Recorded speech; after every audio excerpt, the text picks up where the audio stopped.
We've got massive truancy problem in New Zealand. Almost half the country's students aren't regularly in class.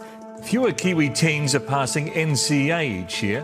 When it comes to writing, only a third of Kiwi high school students could pass. The results have sparked fears that some students could grow up to be illiterate. Now, it's a story we hear almost every day at the moment. Youngsters running around in stolen cars committing crimes, and in some cases, they're kids who have been expelled from school. When it comes to schooling, who helps the unhelpable? Unless you know one of the Kiwi kids enrolled there, you may have never heard of alternative education until last week when this report came out. Well, the Education Review Office is calling for an urgent overhaul of our alternative education sector, which currently serves around 2,000 at-risk students. So what we saw is that alternative education is just not providing these learners with the quality education they deserve. We saw inadequate funding that doesn't match their needs, facilities that were run down, but also we saw really poor teaching, unfortunately, because only 1 in 5 of these educators are registered teachers. Special schools run by a combination of teachers and social workers trying to get students to pass Ncea, literacy and numeracy. Alternative education programs are teaching New Zealand's most at-risk youth, but they're coming up short. Less than 1 in 10 alternative learners achieve Ncea Level 2. By the age of 18, more than a third had police proceedings against them for an offence, and by the age of 20, almost 70% are receiving benefits. But if kids can't make progress here, where can they go? Kia ora, I'm Tom Kitchen, and today on The Detail, the problems facing alternative education. We'll hear from the head teacher at an alternative education program in Taranaki. But first, that Aero report. I think the report is incredible. It's probably the most comprehensive research in the last 30 years that's been done in alternative education. That's Dr. Judy Bruce. She's an education researcher and consultant who used to work in alternative education. She says the problems raised in the report have been around for a long time. A very long time. It's historical, and I think it really comes from the origins of the sector. So it began... The earliest alternative education model, I guess you would say, or example, was in Cannons Creek, and it was set up by Lloyd Martin at Porirua College. And it was for students that had become disenfranchised and, sort of disengaged from the education system there. And that was in the 80s. And then what happened in the 90s is that, for me personally, I feel quite connected to this story because I was working as a teacher, physical education teacher, and I had been previously volunteering as a youth worker, and a school phoned me up and asked if I would consider helping them set up some kind of alternative, and that was in the 90s, so mid-90s. And so what happened is that we did set up a program that was in Christchurch, and it was very grassroots, sort of ad hoc movement that sort of emerged slowly over the 90s, and the ministry picked it up and started to partially fund it from about 2000, around that time. So it's always been a state philanthropic partnership, which in some ways it's been a strength of the sector, but in many ways I think it's been a real struggle for the sector. It's never been funded in the way that it should be. Yeah, but what was making all these students more disenfranchised from school in the 80s and 90s? Yeah, it's an interesting question. I guess, there was a political shift towards neoliberalism, and I think an impact that began to have across New Zealand and society as a whole. We began to see quite significant shifts. I always think of alternative education almost like the saying of the canary in the coal mine. It's like it's a signal of crisis or trouble coming. And so this is back in the 90s, right? So we were talking about 30 years ago. There was the early signs of increased numbers of students disengaging from a traditional secondary school system that no longer met the needs. It's like the schooling system has always been a sort of industrial model, and it's very one-size-fits-all. Historically, anyone that didn't fit within the system was excluded. So you sort of had a choice. You could either assimilate, and be included, but but adapt who you were to the system, or you would be excluded. The school where we started the alternative education program in Christchurch, there was quite a strong youth work program associated with the school, and they saw real benefit in the way that the youth workers were engaging with young people who were otherwise disenfranchised. That was quite different from how it was at school. Exactly, and they really wanted to bring together those two worlds of youth development and education. Some really successful alternative education programs are very much grounded in effective youth development work. Sadly, that's often not the reality. It's always historically been seen as out of sight, out of mind in a way, because alternative education programs always operate off-site and away from the school. There's also been talk of it being like a dumping ground. It's a place where young people go and are excluded in a way. And so it's a story that hasn't been told very often. Over the last 30 years, some politicians have advocated for more funding, but it doesn't happen much. In the 2023 budget, we did see an increase in funding per place, which was relatively significant, but still far too inadequate. Well, it's still not enough, and we have these poor outcomes, yeah. Yeah, it's still not enough by a long shot, and I guess that's what the Ncea report is wanting to bring attention to, which is that it is incredibly underfunded, and it is a model that they would say needs an overhaul. I tend to, as a researcher in the field, I tend to agree. I think that alternative education as it is really needs to be hospiced. There are some beautiful things about it that are incredible, and there's a lot of actually really great practice that happens that mainstream schools can learn from. However, the funding model is very broken.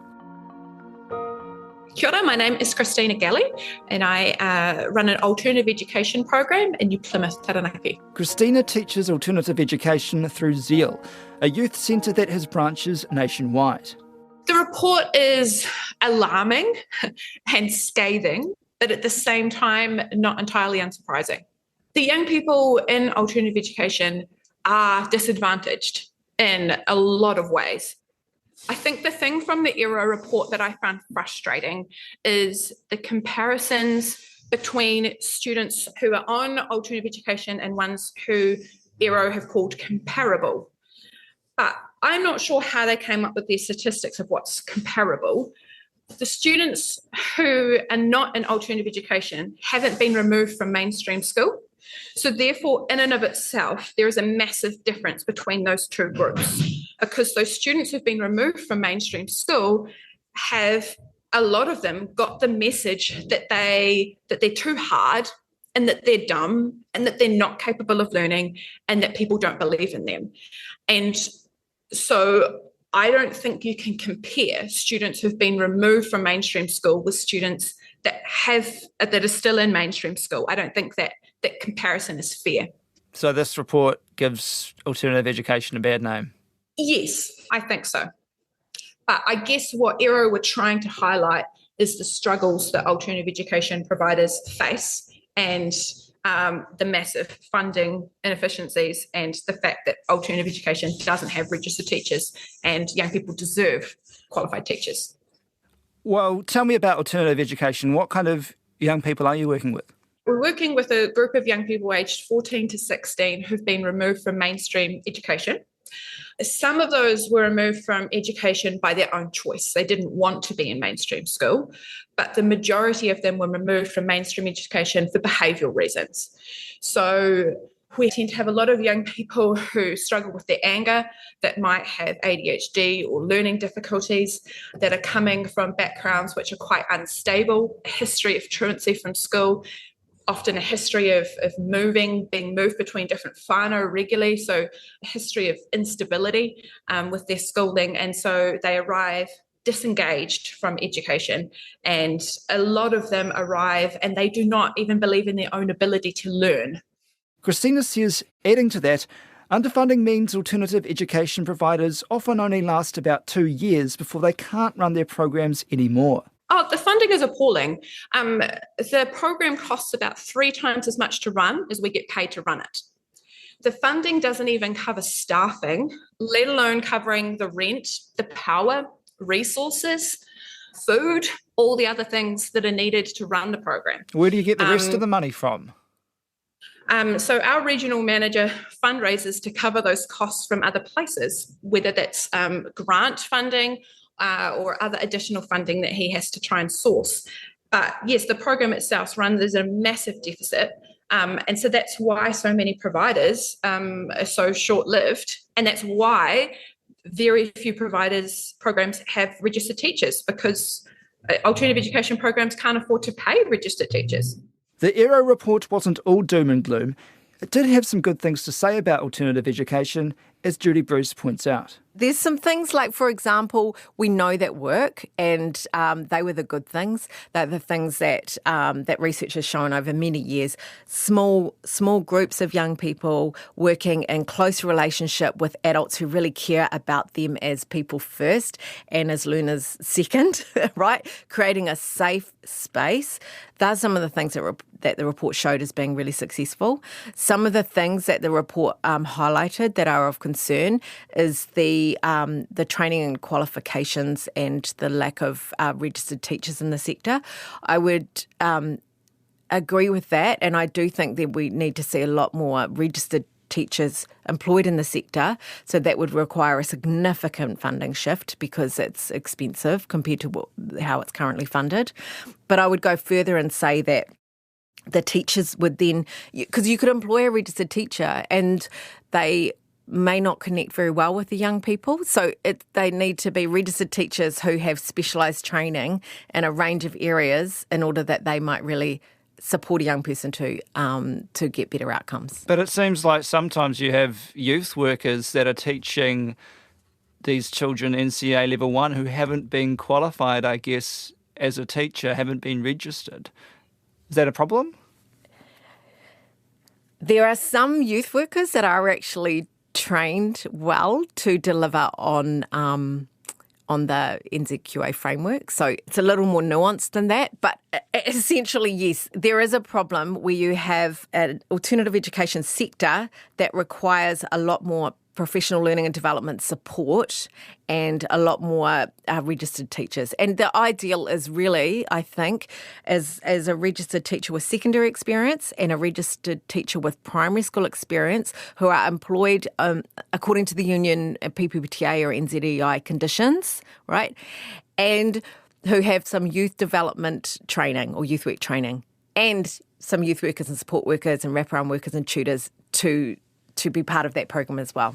But there's very low numbers that are actually going on to get Ncea level 2 as well. Yeah, but remember, these are young people that are coming in, many of whom are coming in with huge gaps in their learning already. So like they might be 13 or 14 and coming into alternative education with a reading age of 7 or 8, for example.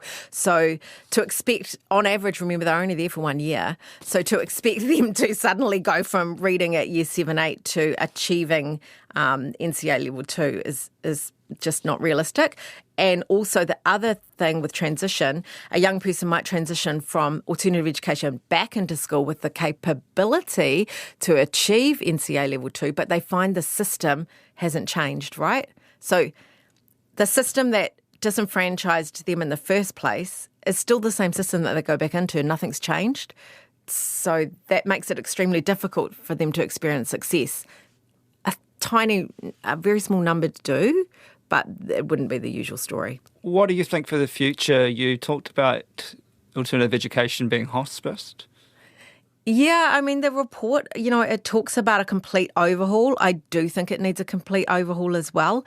I kind of lament a little, I regret a little its origins, of which I was a part of. And but it always began as that state philanthropic partnership and a grassroots response, and very ad hoc. And I kind of think maybe, it's been really hard to shift it away from that. So it very much needs to happen. That shift needs to happen. There was a review in 2011 that found that there needed to be significant shifts in the use of alternative education. Now, we're in 2023.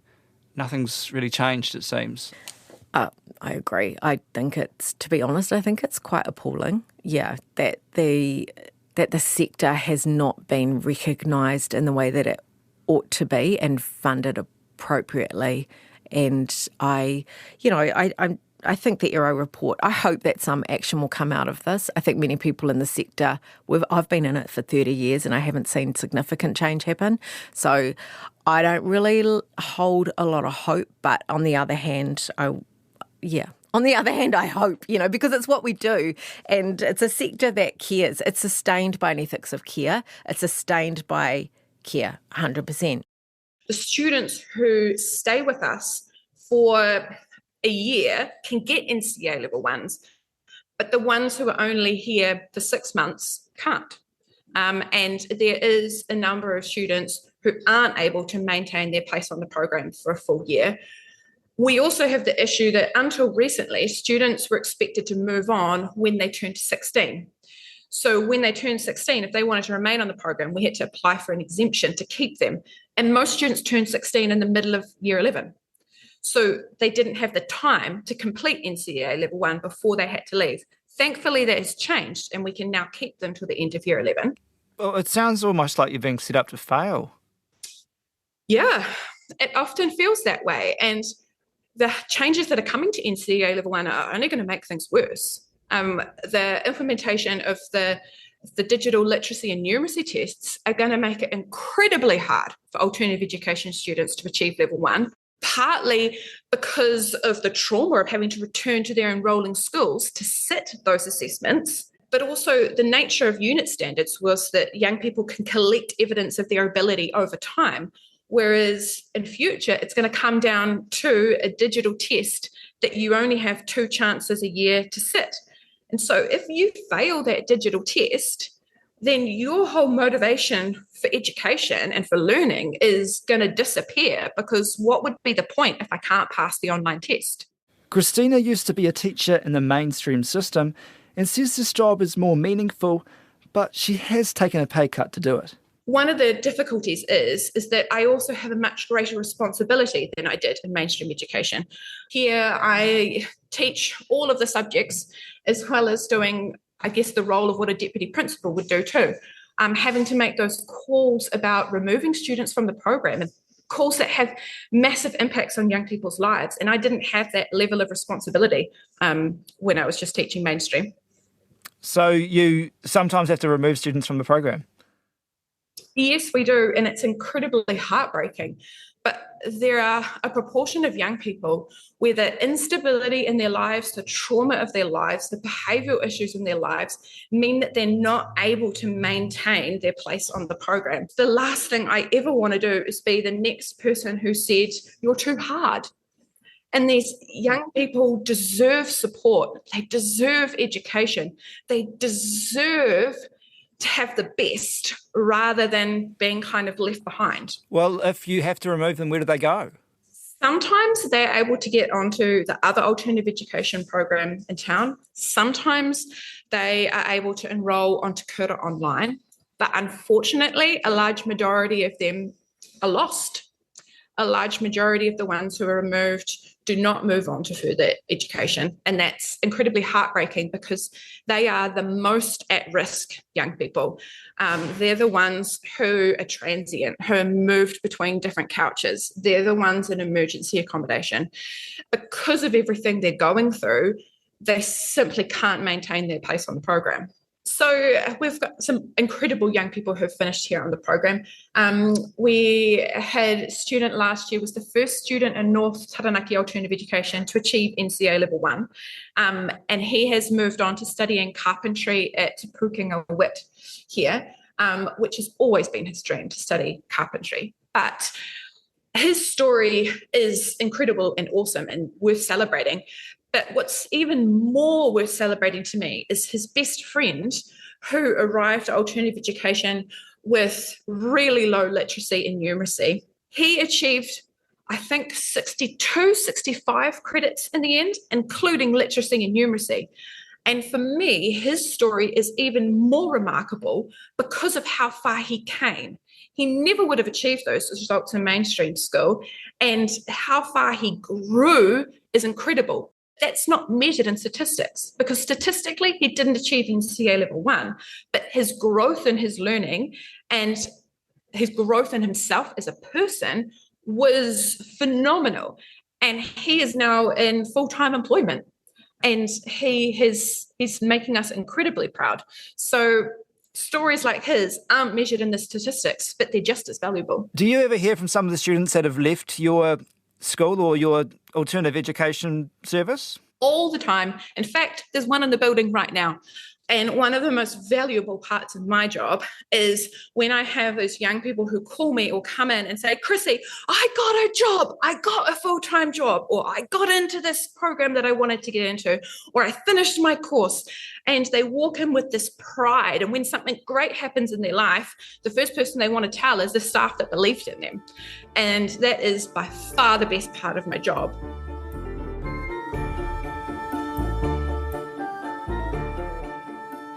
That's it for today. I'm Tom Kitchen. The Detail is supported by the Public Interest Journalism Fund.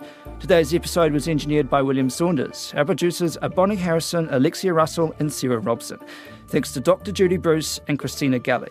Mā te wā.